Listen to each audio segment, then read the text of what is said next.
Hi again, Gregg Bell of the News Tribune here at Seahawks headquarters in Renton. The 7th day of training camp became Russell Wilson Appreciation Day, and the quarterback wasn't even here. He was 3,000 miles away in Norfolk, Virginia, attending the funeral of his grandfather who passed away earlier this week. A league source confirming to me that Wilson is on a plane heading back to the Seattle area due in Friday night and will participate in Saturday's mock game practice up in Bothell High School at Pop Keeney Stadium. The Seahawks have known in theory what would happen if Russell Wilson was not their quarterback. Well, today, for the first time in Wilson's career in a training camp or regular season, Wilson didn't practice, wasn't here, and the results were ugly. Geno Smith, the former Jets and Giants starter, was the number 1 quarterback today. Paxton Lynch, the former Denver Broncos first-round pick, was the number 2. They were the only quarterbacks on the field, and it was rough.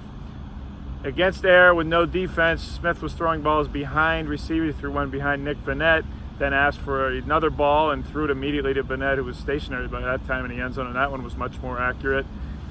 Then in a goal line red zone drill, the first one of the day, the first team offense went 2 plays against the starting defense, 3 plays against the second team defense. Smith was the quarterback of the starting offense for that. 5 plays from the 5-yard line, 5 passes, and the Seahawks did not get in the end zone. That's something Wilson usually does on the first play or 2, and in this summer he's usually throwing it to DK Metcalf.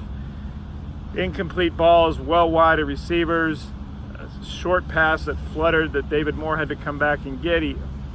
Smith held onto the ball a very long time and then overthrew DK Metcalf in the back of the end zone. That's hard to do. Metcalf's 6'4" and 229. Suffice to say, the offense was malfunctioning. After practice, Smith said, yeah, I could have been better and sharper and made better throws. Of course, none of this to the Seahawks better matter. I mean, if a quarterback beyond Russell Wilson matters, then their season is in arrears anyway.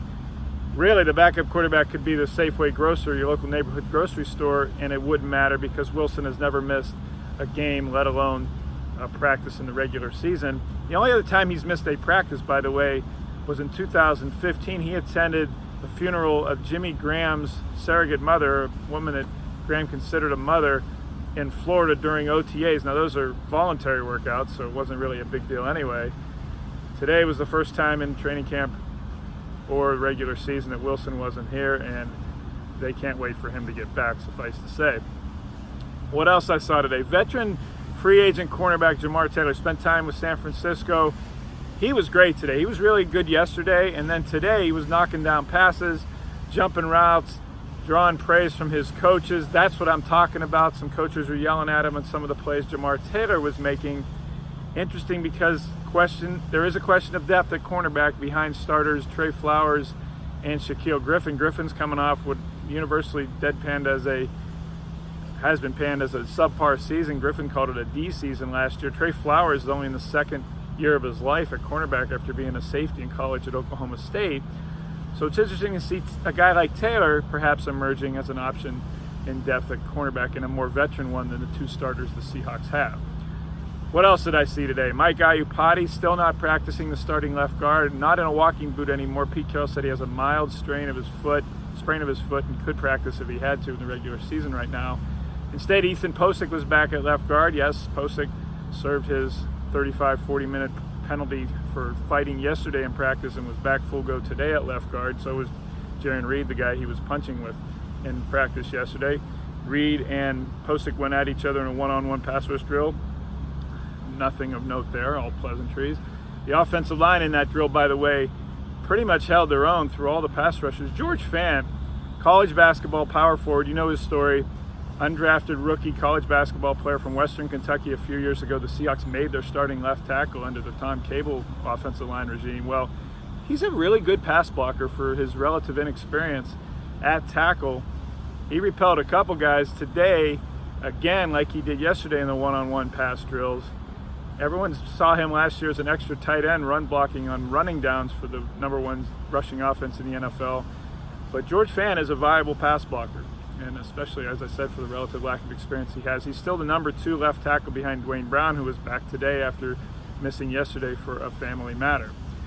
As I mentioned earlier, the Seahawks will be at a mock game tomorrow. It's the one time they go through the entire pregame routine, calisthenics, warm-ups, a 7-man NFL officiating crew will be on the field officiating it. It's not going to be a true game. They won't be tackling. The Seahawks never tackle in camp.